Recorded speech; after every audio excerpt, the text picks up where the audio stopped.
Bonjour, bienvenue dans ce tutoriel consacré cette fois-ci à la création et la personnalisation de formulaires dans Word. Je prends comme exemple ici de travail un formulaire d'attestation de service que vous connaissez bien.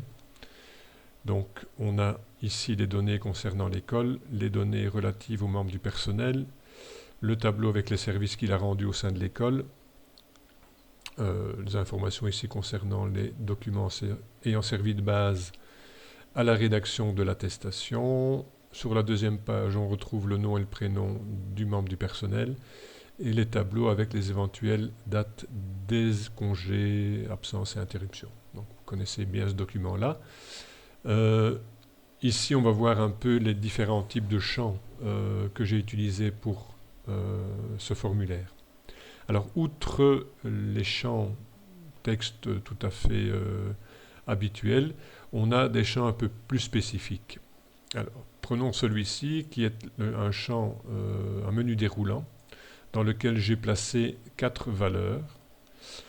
Alors, vous allez voir que si je sélectionne ici la donnée directrice et puis que je passe au champ suivant, vous voyez que le sous-signé ici a pris un E.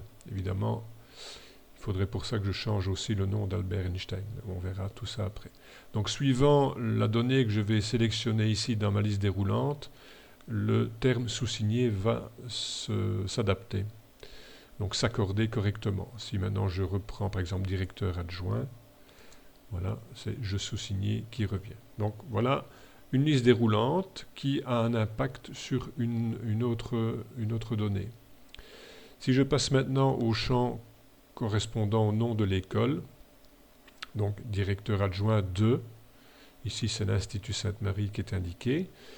Maintenant, évidemment, si le nom de l'école c'est Collège Saint-Martin par exemple, ben, le 2 ça ne va pas. Donc on va voir maintenant si je tape collège, donc si je suis dans ce champ, je reviens dans le champ, parce que je crois que je ne l'ai pas mis dans...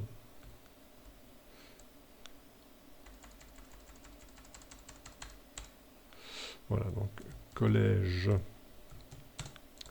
Saint-Martin, je valide, et là vous voyez que le 2 est devenu du. Donc de nouveau une donnée qui s'adapte en fonction d'une autre. Qu'est-ce que je dois encore vous montrer? Oui, ici, donc de nouveau une liste déroulante pour la civilité correspondant aux membres du personnel, monsieur ou madame. Si c'est madame qui est sélectionnée, le né devient né E et le premier chiffre du matricule devient 2. Donc si je reviens ici et que je sélectionne monsieur, ça redevient né A et ici le chiffre 1 qui est sélectionné. Un autre champ de liste déroulante, ici a été, ça peut être a été ou est en service. Si c'est est qui est sélectionné, vous voyez qu'ici c'est i remplit les fonctions. Si c'est a été, c'est i a rempli les fonctions de.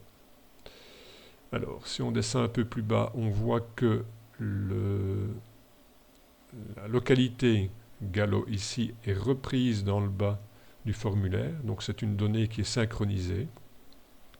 J'ai encore ici une autre liste déroulante avec monsieur ou madame. Si je sélectionne madame, ça deviendra madame la ministre. Si je reviens à monsieur, ça devient monsieur le ministre.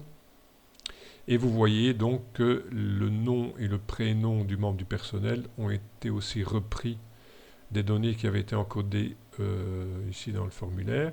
Si je change le nom, au lieu du pont, je mets Durand Auguste.